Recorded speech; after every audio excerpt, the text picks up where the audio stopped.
Bonjour et bienvenue dans cette nouvelle émission de Télévision Mystère. C'est la saison 2 qui démarre. Il va y avoir quelques petits changements avec des aménagements et puis aussi des sujets différents de ce qu'on peut traiter habituellement. D'ailleurs, aujourd'hui, j'ai le plaisir de recevoir une naturopathe qui s'appelle donc Nadège Bihori. Bonjour Nadège. Bonjour Jean-Didier. Alors, on va parler effectivement de naturopathie et tu vas nous expliquer un petit peu quelle est la différence entre les différentes appellations qu'il peut y avoir justement dans ce domaine. Ok. Principalement la naturopathie, j'ai envie de te dire qu'on est tous un petit peu naturopathes à partir du moment où on utilise un remède ou une solution naturelle pour assurer notre bien-être, améliorer notre santé, notre vitalité. Donc ça c'est la première chose. Un petit exemple simple, le fait d'endormir un enfant qui a de la fièvre et tu poses simplement ta main pour l'endormir, du coup ça l'apaise, c'est de la naturopathie. Utiliser une huile essentielle quand on a un rhume, c'est de la naturopathie. C'est se soigner par la nature et utiliser le bon sens de la nature. Donc ce n'est pas réservé exclusivement à des aliments, en fin de compte. On peut avoir des dérivés de différentes choses. Parce que là, ce que tu viens de nous dire, c'est un petit peu quelque chose qui me fait penser au magnétisme, moi. Le fait de mettre la main sur la tête d'un enfant pour l'endormir ou pour lui passer un mal de tête ou quelque chose comme ça. Donc ça en fait partie aussi.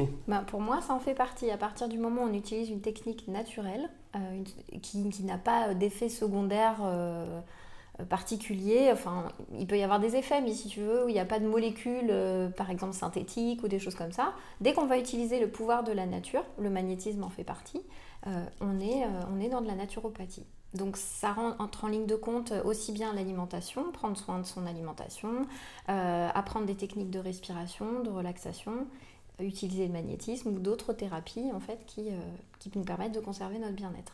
Alors, on vient comment à la naturopathie? Quel a été le déclic chez toi? Alors, principalement, le déclic, j'adorais déjà tout le temps rendre service et aider les gens à prendre soin de leur santé. Ça, depuis que je suis toute petite, je m'amusais au docteur quand j'étais enfant et à faire des prescriptions. Et puis, j'ai eu des pathologies un peu particulières étant enfant. Et à chaque fois, on me traitait, on trouvait soit pas de solution, soit on me traitait avec des médicaments qui avaient des gros effets secondaires. Et donc, naturellement, vers ça doit être vers 18 ans, tu vois, c'est un petit peu tard, j'ai commencé un peu à m'intéresser à autre chose, d'autres remèdes plus naturels, avec moins d'effets. Et puis, j'en suis venue comme ça petit à petit, pour moi, déjà, dans un premier temps. J'ai exercé un autre métier avant d'être naturopathe où j'étais en horaire décalé et j'ai beaucoup souffert en fait justement des horaires décalés. J'ai vraiment commencé à avoir des problèmes de santé particuliers et là je me suis dit il faut que je change de métier et c'est la naturopathie qui est ressortie. Et pourquoi plus la naturopathie qu'autre chose? Moi ce que j'aime beaucoup c'est utiliser plein de techniques en fait et quelque part c'était utiliser les forces de la nature. Donc si tu veux, dans la naturopathie, on part du principe que j'ai un ami naturopathe qui est bien inspiré, qui s'appelle Renaud Richet, qui utilise cette phrase-là. Si tu veux, la maladie complexe, en fait, elle vient principalement d'une multitude de causes qui ne sont pas complexes, mais simples. Et quand on connaît ces causes simples à corriger, qui génèrent en fait des problèmes complexes, eh bien, tout simplement, on permet à la santé de revenir. Et ces causes, elles sont assez simples et on les trouve principalement en étudiant la naturopathie. Alors, est-ce que c'est réservé à une élite ou tout le monde peut être naturopathe? Ah non, tout le monde peut être naturopathe, comme je te disais. Les mamans qui utilisent des huiles essentielles, elles sont naturopathes. Quand tu fais attention à ton alimentation, que tu as envie de manger sain et d'améliorer ta santé, tu fais de la naturopathie. Voilà. Après, évidemment, c'est bien on peut se lancer dedans, lire des bouquins, des choses comme ça, mais évidemment, quand on veut vraiment se professionnaliser, là, il y a des choses à faire. Et puis, il y a de plus en plus d'écoles. Moi, quand j'ai démarré la naturopathie il y a une quinzaine d'années, il y avait très très peu d'écoles. Aujourd'hui, ça a explosé, donc c'est que vraiment, il y a un besoin. Donc après, il faut un petit peu faire le tri aussi dans tous les établissements, mais voilà, c'est vraiment accessible. Et tu penses que ça vient de quoi, cette explosion, là, justement, de ce phénomène de naturopathie? Alors moi, je pense qu'il y a de plus en plus de gens qui ont des problèmes de santé complexe, justement, que les médecins classiques n'ont pas le temps d'expliquer et d'enseigner principalement l'hygiène de vie aux patients.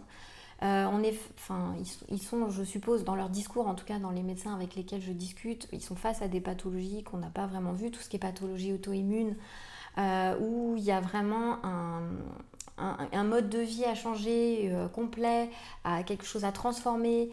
Et puis c'est pas que au niveau mode de vie, c'est au niveau de l'environnement et c'est au niveau de l'intériorité du patient en fait, dans sa façon de penser.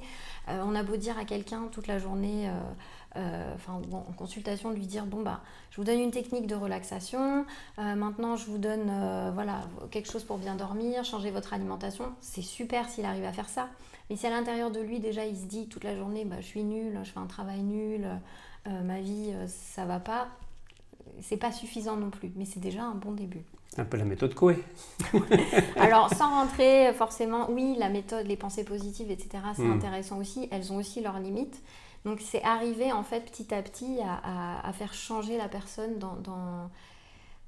changer son état vibratoire, j'ai envie de dire aussi, quelque part. Donc, il y a tout ça à voir ensemble. C'est pour ça que les médecins n'ont pas le temps pour faire tout ça. En fait. Alors, où en est la réglementation justement par rapport à la naturopathie? C'est reconnu, c'est officialisé, les diplômes sont des vrais diplômes ou c'est des diplômes un petit peu comme ça qui sont donnés pour le plaisir? Alors, déjà, effectivement, un naturopathe n'est pas médecin. Je ne suis pas médecin, je n'ai pas l'intention de l'être, donc en aucun cas, c'est vraiment important de le préciser. Je n'ai pas le droit de faire de diagnostic, je n'ai pas le droit de faire d'ordonnance. Voilà, je ne fais pas d'ordonnance, je fais des prescriptions. J'écris quand même des choses pour les personnes qui viennent me voir. En général, quand les personnes viennent me voir, c'est qu'elles sont déjà allées voir leur médecin, elles connaissent leurs problèmes. Souvent, la naturopathie, elle est très intéressante dans les problèmes chroniques. C'est là qu'on va trouver des solutions. Donc les gens viennent et souvent d'ailleurs c'est mon médecin il m'a dit de venir vous voir parce que là j'ai un problème mais je ne sais pas comment le régler. Donc voilà, souvent c'est ça. Avant on ne pouvait pas trop travailler avec les médecins. On était un peu vus comme des... on n'était pas les bonnes personnes, on a envie de dire. De plus en plus ça s'ouvre, les médecins commencent à nous envoyer des gens. Donc ça c'est chouette. J'ai oublié ta question. Moi, ce que je voulais savoir, en fin de compte, en gros, c'est s'il y avait des écoles officielles ou pas, et si il y avait un diplôme, comme je te le disais, qui avait une vraie validité ou pas. Alors, en France, le diplôme de naturopathe n'est pas reconnu en tel au niveau de l'État. Ce n'est pas un diplôme d'État. C'est un diplôme qui est délivré par des écoles essentiellement privées. D'accord. Aujourd'hui, la seule chose qui est reconnue au niveau de l'État, c'est quand tu deviens naturothérapeute. Les naturothérapeutes, c'est la naturopathie souvent qui est principalement délivrée en faculté de mémoire, et c'est réservé aux 4e année de médecine.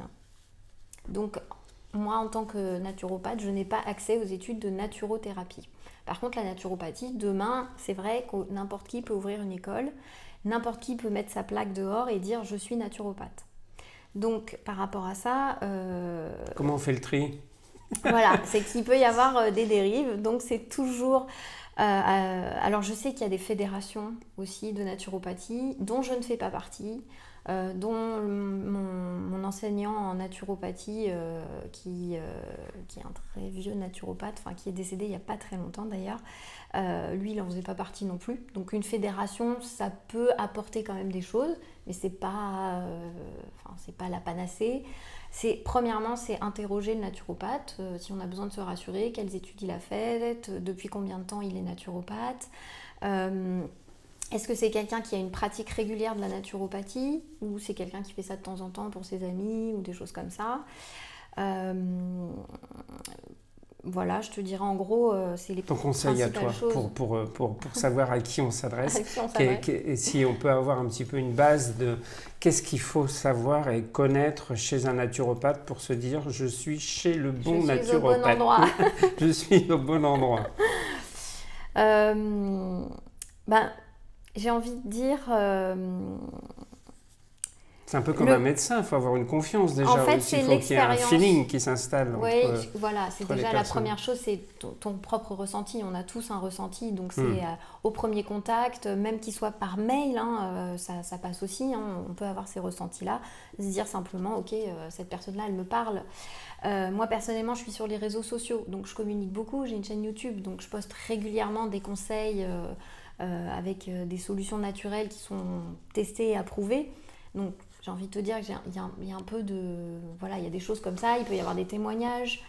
C'est aussi le bouche à oreille, quoi. Enfin, le bouche à oreille, c'est le plus important, c'est vrai que j'ai beaucoup de bouche à oreille. Oui, tu as raison, bouche à oreille, ça c'est sûr. Et puis, si vraiment on ne connaît pas la personne, principalement lui demander depuis combien de temps elle est naturopathe et quel diplôme elle a fait. Voilà, quel diplôme elle a, quelle étude elle a faite. En général, les naturopathes, ils étudient toute leur vie. C'est pas j'ai mon diplôme et ça y est, je suis naturopathe, quoi. C'est j'ai mon diplôme et je vais continuer à étudier tout le temps. C'est-à-dire qu'il y a des formations, il y a des stages, il y a des remises à niveau, on va dire, des choses comme ça. Oui, pourquoi pas. Enfin, il y a chaque école a son truc. Je vais quand même dire un truc important sur les écoles naturopathie. On a les écoles à l'ancienne, celles qui sont là depuis des années et qui sont vieilles et qui fonctionnent très très bien. Et on a aussi des nouvelles écoles qui arrivent et qui sont assez intéressantes aussi parce qu'elles s'intéressent de plus en plus aux neurosciences. Oui. Et ça, c'est important de le préciser parce que ces écoles-là, on ne les voyait pas avant et il y a un vrai besoin aussi aujourd'hui. C'est pas que, comme je te disais, la maladie au niveau physique, c'est aussi le mode de pensée. Ça, c'est intéressant. Donc... Enfin, voilà, du coup... Et pour toi, si on peut dire, est-ce qu'il y a un genre de boîte à outils dans lequel tu vas piocher, où il y a différents éléments que tu vas pouvoir utiliser? Tu as commencé à en parler un petit peu tout à l'heure en parlant de magnétisme, mais est-ce que ça va beaucoup plus loin que ça ou pas? Alors, les boîtes à outils, déjà, il y a une chose importante quand il y a un problème de santé, comme je te disais, c'est une question, souvent le problème est complexe, mais la cause, souvent, c'est une conséquence de causes simples. Et ces causes, quand tu les connais, tu peux agir dessus. Donc, si je demande par exemple à tes auditeurs est-ce qu'ils veulent vraiment savoir, est-ce que vous le faites? Si quelqu'un vous explique quelles sont les causes, comment vous pouvez agir sur des causes simples qui génèrent des problèmes de santé complexes, est-ce que vous voulez vraiment savoir ce que c'est? En général, on va plutôt répondre oui. C'est très simple. En général, mes patients, moi, quand je les vois, je dis mes patients, mes clients, mais voilà je peux dire les deux. Je prends une feuille de papier, souvent, je leur dis, c'est pas compliqué. La santé, il y a 4 paramètres. Dans la santé, il y a 4 piliers à connaître. Quand vous avez ces 4 piliers, la santé, elle est quasiment inaltérable. On va avoir des petits problèmes de santé de temps en temps, qui vont se résoudre qui vont se résumer simplement par un problème de sommeil, une petite insomnie un soir parce qu'on a fait un trop gros repas. Ça peut être des problèmes de transit, des choses comme ça, mais souvent c'est passager.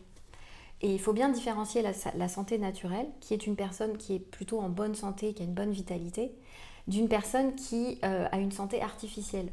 Ce que j'appelle la santé artificielle, moi, c'est des alternances entre des courtes périodes de bien-être et des périodes où on n'est pas bien et on est obligé d'avoir recours à des médicaments, principalement pour être bien. Et le but, c'est d'aller vers la santé naturelle, en utilisant ces 4 paramètres. Donc en général, mes clients, je leur sors la feuille de papier, je trace un rond, je fais une croix, et on a ces 4 paramètres. Et on va faire un petit jeu. Selon toi, qu'est-ce qui confère justement à une bonne santé, une bonne vitalité? Une bonne santé, une bonne vitalité, c'est déjà avoir une bonne énergie. Ouais. L'énergie, c'est quelque chose qui me paraît important dans la vie de tous les jours. Parce que si on a de l'énergie, on peut faire des choses. Si on n'a pas d'énergie, on est en manque. Voilà. Après, trouver 4 choses, c'est pas toujours Alors justement, simple. Tu parles d'énergie. L'alimentation aussi. Voilà. C'est comment tu développes cette énergie. Comment tu fais le passage pour l'énergie. Et on retrouve ces 4 paramètres justement qui sont là. D'accord. Donc tu as parlé de l'alimentation, qui est un des premiers. L'alimentation, c'est très important. Aujourd'hui, on néglige trop le grignotage, d'une part. On a l'impression qu'on ne grignote pas, mais souvent, la plupart des gens que j'ai en consultation, ils grignotent. Voilà. Pour le grignotage, c'est considérer que le grignotage, c'est manger ne serait-ce qu'un petit bout de chocolat, un petit bout de pain, une date, 45 minutes après avoir mangé, ou 1 heure, c'est déjà du grignotage. Donc, on n'a pas idée de la nuisance du grignotage dans notre vie. Peu importe la quantité, en fin de compte. Peu importe la quantité. C'est juste qu'à la fin de la digestion, souvent, la digestion démarre et elle va durer au minimum 4 heures. Des fois, c'est plus long chez certaines personnes ou un peu plus court. Si j'ingère ne serait-ce qu'un tout petit bout d'aliment au milieu de ces 4 heures, ma digestion qui était à un stade X ou Y va s'interrompre. Mon cerveau va tout interrompre pendant 20 minutes, le temps qu'il recommence, en fait, qu'il réintègre, qu'il assimile, en fait, qu'il étudie ce qu'il y a dans la bouche. Et pendant ce temps-là, les aliments stagnent. Donc on est sujet à des fermentations, des putréfactions. Donc si ça nous arrive de temps en temps, c'est pas grave. Mais le fait de le faire tous les jours altère grandement la santé. Et ça, on s'en rend pas compte.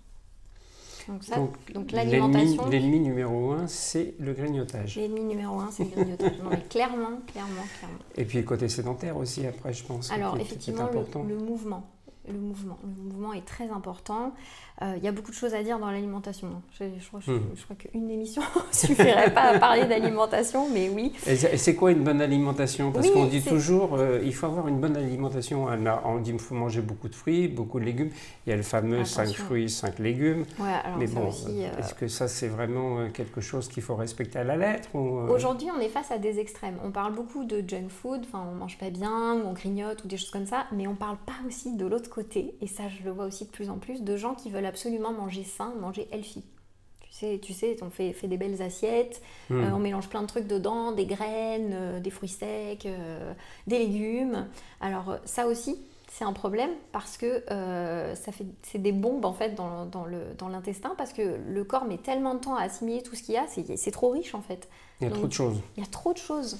Donc c'est revenir un petit peu à ce que faisaient nos mamans, quoi, nos grand-mères, les basiques, quoi. Les basiques, c'est je mange en entrée des crudités ou des légumes, enfin quelque chose de vivant, ou des jus de légumes, pourquoi pas. Et puis après, je continue avec une bonne protéine.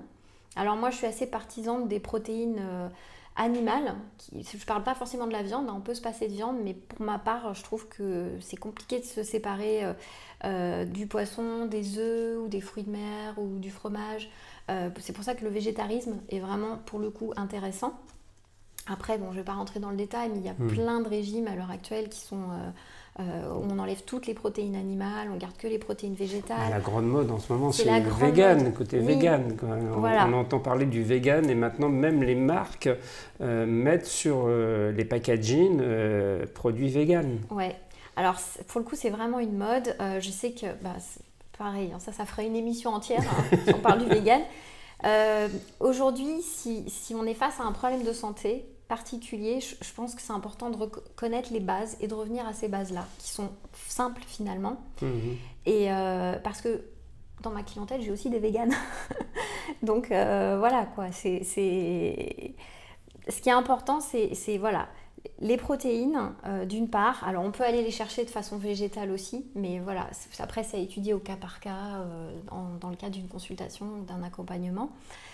Toujours associer une céréale avec ou sans gluten.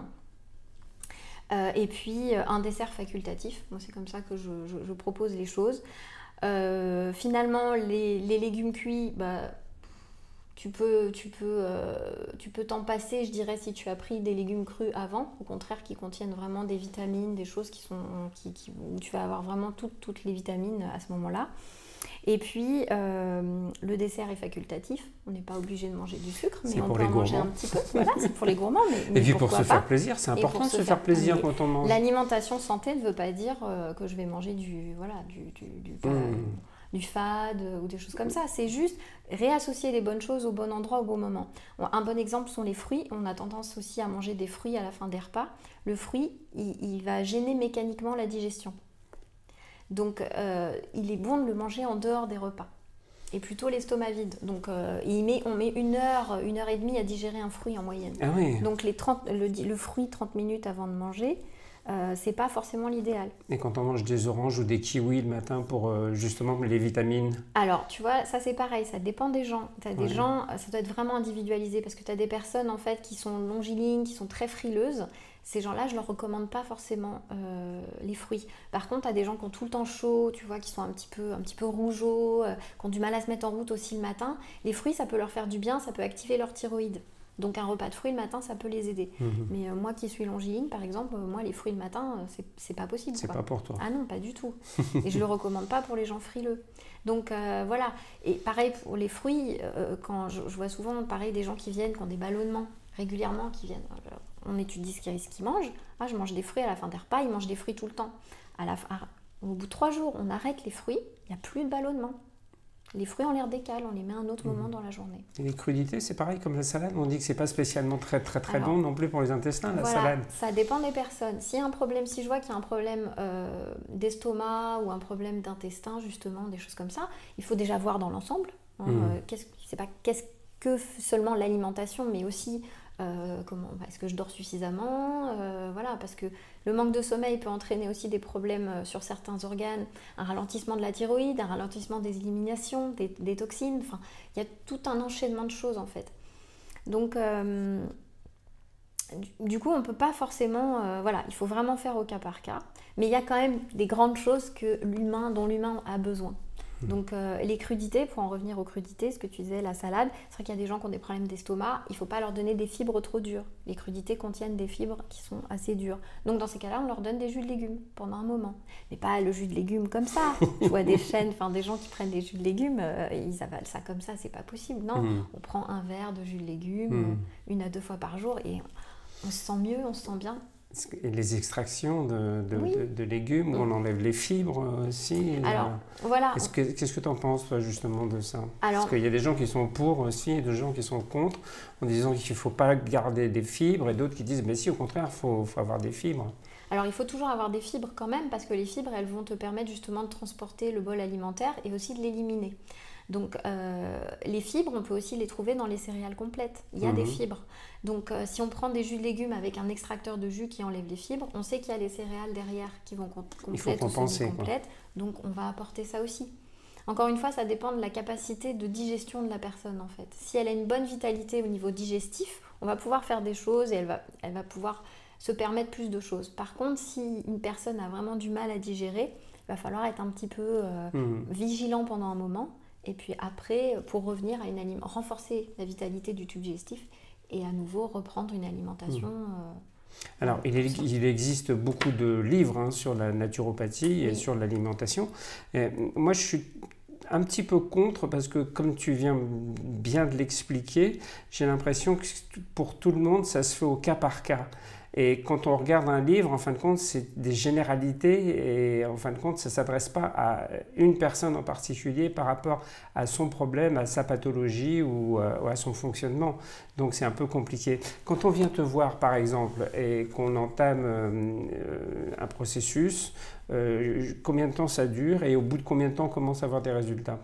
Alors le but, c'est quand même d'avoir des résultats rapides pour continuer à garder la personne motivée aussi. Parce que si au bout de 2 mois, 3 mois, tu n'as pas de résultat, là, tant pis, laissez tomber, quoi. Donc, pareil, il faut donner des petites choses des fois en plus, parce que c'est un petit peu comme le médecin. Des fois, quand on donne rien, la personne ressort de là en disant « mince, j'ai juste un réglage alimentaire, j'ai rien, bon, il me manque un truc. » Ça, c'est assez marrant. Mais en général, il faut avoir des résultats assez rapides, je dirais de l'ordre de 15 jours. Mais des fois, ça peut être beaucoup plus rapide, des fois au bout de quelques jours. J'ai une personne une fois qui s'était improvisée végétarienne, qui dormait plus du tout. Alors c'était impossible de dormir. Je ne savais pas qu'elle était végétarienne. Je lui ai dit, écoutez, si vous dormiez bien avant, qu'est-ce que vous avez changé dans votre régime alimentaire? Elle m'a dit, je suis devenue végétarienne, ça fait à peu près 1 an. Et ça faisait un peu plus de 8 mois qu'elle dormait pas très bien. Je lui ai dit, tiens, c'est bizarre, qu'est-ce que vous faites, etc. Le végétarisme n'était pas très bien conduit. C'est assez noble comme régime, le régime végétarien. Et je lui ai simplement fait réintroduire des protéines le soir, les fameuses protéines dont on parlait tout à l'heure. Juste un œuf le soir ou un peu de pain, un peu de poisson, un peu de fromage. Et en 3 jours, il s'est mis à redormir. Ah oui, c'est rapide. Donc des fois, voilà, on a des résultats très rapides. Ça dépend des personnes en fait. Si j'ai des pathologies assez lourdes, du type pathologie auto-immune ou des choses comme ça, pendant un moment, peut-être qu'il va falloir que j'enlève le gluten pendant un certain temps, au minimum 3 mois. Mais souvent, je constate que le gluten, c'est encore la conséquence de quelque chose. Le gluten, c'est pas la seule vraie cause en fait. Derrière, il il y a à la base une hyperperméabilité intestinale en fait qui fait que voilà, il y a des grosses molécules qui passent, qui se retrouvent dans la circulation sanguine alors que normalement elles ne devraient pas s'y retrouver. Et là, ça va créer souvent, principalement, je schématise, hein, mais ça va créer principalement des pathologies auto-immunes, le corps va s'emballer, en fait le système immunitaire va plus reconnaître ses amis de ses ennemis. Et on a ça souvent avec le gluten. Mais quand on revient à la source du problème qui est la réparation de la muqueuse intestinale, avec principalement, et ça je tiens à le dire aussi, et ça c'est une carence générale dans l'alimentation, on peut faire quand même des ponts et des généralités, hein. Il y a une carence vraiment qui est extraordinaire à l'heure actuelle au XXIe siècle et qui est gravissime et qui est la grande cause pour moi de nombreuses pathologies auto-immunes, c'est la carence en acides gras essentiels, en oméga 3 principalement. La membrane de chacune de nos cellules, elle est constituée d'oméga 6 et d'oméga 3. Et c'est elle qui garantit. Le cerveau de la cellule, c'est sa membrane principalement, c'est pas son noyau. Donc si on réintroduit des acides gras essentiels dans l'alimentation à des justes dosages, on peut grandement améliorer les gens. On peut rééquilibrer tous les systèmes au niveau du corps. Et c'est là qu'on va avoir vraiment des résultats très intéressants et très importants. Et ça, c'est valable pour toutes les pathologies et c'est valable pour tout le monde, de bébé qui vient de naître jusqu'à 99 ans. En fin de compte, quand on dit manger bien pour vivre vieux et en bonne santé, et c'est un petit peu tout ça à la fois, c'est plein de conseils, c'est voir une naturopathe. Est-ce qu'une naturopathe, elle va conseiller systématiquement du bio justement aussi? Parce que ça, c'est aussi la grande mode du bio. Ouais. C'est comme le vegan, maintenant le bio, toutes les grandes surfaces ont leur rayon de bio. Et j'ai vu quelques émissions de télévision où il y avait quelques médecins qui discréditaient un petit peu ça en disant que c'était pas si évident de ça de trouver aujourd'hui du vrai bio, quoi. Alors c'est vrai, c'est un problème et en même temps c'en est pas un. Déjà c'est faire un choix d'aller regarder un peu plus ce qu'on mange, la qualité de ces aliments.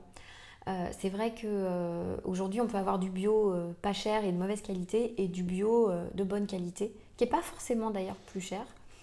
Ce qui n'est pas facile à reconnaître et faire la différence entre les deux d'ailleurs. Ouais, c'est toujours compliqué. Alors c'est vrai qu'en général, l'intérêt c'est toujours de toute façon de manger de saison, de manger des produits naturels le moins transformés possible. Et ça, que ce soit tous les régimes, que ce soit vegan ou crudivore ou tout ce que tu veux, ou frugivore, ou frugivore, on s'entend tous pour dire la même chose, mangeons naturel. Voilà. Mangeons naturel. Et les fruits de saison, légumes de saison. Mangeons fruits de saison et légumes de saison. Après, l'idéal, c'est aussi d'aller manger localement, proche de chez soi. C'est ce que je me dis aussi. Des fois, on ne peut pas toujours trouver tout ce qu'on veut sur son marché local, mais déjà, on peut trouver des choses. Aller interroger les producteurs. Moi, j'ai un marché près de chez moi, j'ai un producteur près de chez moi. Il n'est pas labellisé bio, mais par contre, il est en agroécologie. Donc, je sais que tout ce qu'il cultive, il n'y a pas de pesticides dedans. Mais il n'a pas de label, parce que le label coûte cher. Donc, c'est aller chercher localement. Peut-être qu'il y a une ferme pas loin de chez soi où on peut aller. En région parisienne, on arrive à trouver quand même des choses. Aller dans des magasins spécialisés où on sait que il y a une certaine traçabilité en fait au niveau la filière est peut-être plus courte. Voilà. Après, c'est sûr que les grandes surfaces, il y a aussi du bio, ça dépanne. Donc voilà, faut que chacun s'y retrouve au niveau des budgets et des choses comme ça. Oui, parce que ça coûte cher aussi de manger bio maintenant. Alors déjà, à la base, les fruits et les légumes, c'est cher, mais bio, c'est encore plus cher. Encore plus cher. Donc c'est vrai, c'est pour ça que quand on achète local, des fois, on s'y retrouve plus facilement. Alors peut-être que ça prend du temps, mais c'est aussi une démarche personnelle, c'est connaître sa priorité. Et comme on disait en début d'émission, ce qui est important, c'est d'avoir l'énergie. Et l'énergie, ça sert à quoi? Ça sert à vivre nos rêves aussi, à vivre déjà et vivre nos rêves tant qu'à faire. Tout à fait, et donc la santé, c'est vraiment ça qui nous l'apporte. Alors on a beaucoup parlé alimentation, on va terminer, parce que l'émission passe très vite, c'est une petite demi-heure. On a nos 3 autres piliers qu'on a pas... Non, on en avait trouvé 2, le mouvement, alors, vas-y, l'alimentation et tout ce qui va être sommeil. En quantité et en qualité. Donc c'est vraiment important. Ils ne sont pas forcément dans l'ordre, tous ces piliers. Il faut travailler sur un et puis souvent ça va débloquer les autres. Et le 4e, et non des moindres, c'est tout ce qui est sérénité mentale, reconnexion à soi. D'accord. Donc ça c'est quoi? C'est de la méditation, ça peut être de la sophro, de la relaxation, ça du yoga. Voilà, toutes les techniques, EFT, des choses comme ça. Et surtout apprendre à aller voir notre discours intérieur. C'est comme on disait tout à l'heure, si je passe mes journées à me dire que je suis nulle, que ma vie elle est pourrie, enfin que voilà, j'ai pas ce que je veux, j'ai pas ce qu'il faut, voilà, ça va pas aller. Mais c'est déjà un début. Pour moi, la respiration c'est la base. Je me présente en tant que naturopathe, mais j'ai aussi une activité de chanteuse à côté. J'utilise le chant dans mes techniques de bien-être. Je travaille dans un hôpital de la région parisienne où sur les patients, je vois que le chant fait des merveilles sur des gens qui sont en hôpital de jour. La respiration, c'est la base. C'est important pour le chant en plus, la respiration. Tant qu'à faire, mais pour nous aussi, on passe nos journées en apnée. Qui a conscience de sa respiration? Oui. Plusieurs fois par jour. Entre ça et le stress. Exactement. Et le stress, en fait, bloque la respiration. Il y a beaucoup de gens que je rencontre qui ont mal vraiment ici au niveau qui sont complètement bloqués ici, là, dans le dos, qui ont des douleurs particulières. Simplement, quand on rétablit la respiration profonde, vraie, diaphragmatique, on arrive à des super résultats aussi. Ben écoute, c'est super parce que tu vois, en peu de temps, on a déjà appris beaucoup de choses et je pense que ça a intéressé un petit peu tout le monde. Je sais que tu as une chaîne YouTube. Elle porte un nom, cette chaîne? Alors, elle s'appelle Le Bonheur et la Santé, Nadège Bihiri. Le Bonheur et la Santé. Donc, si vous faites cette recherche sur YouTube, et vous trouverez cette chaîne de Nadège Bihiri. Et puis, en tout cas, moi, j'étais ravi, tu vois, parce que malgré tout, on apprend quand même beaucoup de choses en peu de temps. Et puis, je pense qu'on peut en apprendre encore beaucoup plus avec tes vidéos que j'ai déjà un petit peu regardées sur Internet. Donc, suivez-la aussi. Il n'y a pas de raison sur YouTube. Vous, si vous êtes intéressé par les émissions qu'on fait en ce moment sur Télévision Mystère, n'oubliez pas que vous pouvez vous abonner. C'est important de nous soutenir. Et puis, vous pouvez aussi dans les commentaires, par exemple, nous dire quel thème vous voulez qu'on aborde et puis on le fera avec plaisir. Donc, on se retrouve très bientôt. Je voulais remercier une fois de plus notre fidèle Guillaume qui est derrière la caméra et à la technique, qui est là avec nous pour cette deuxième saison. Marilyn, qui est aussi assistante de production, qui est avec nous. Et puis, nous, on se retrouve bientôt pour une prochaine émission. À bientôt. Au revoir, Nadège. Au revoir, merci à toi.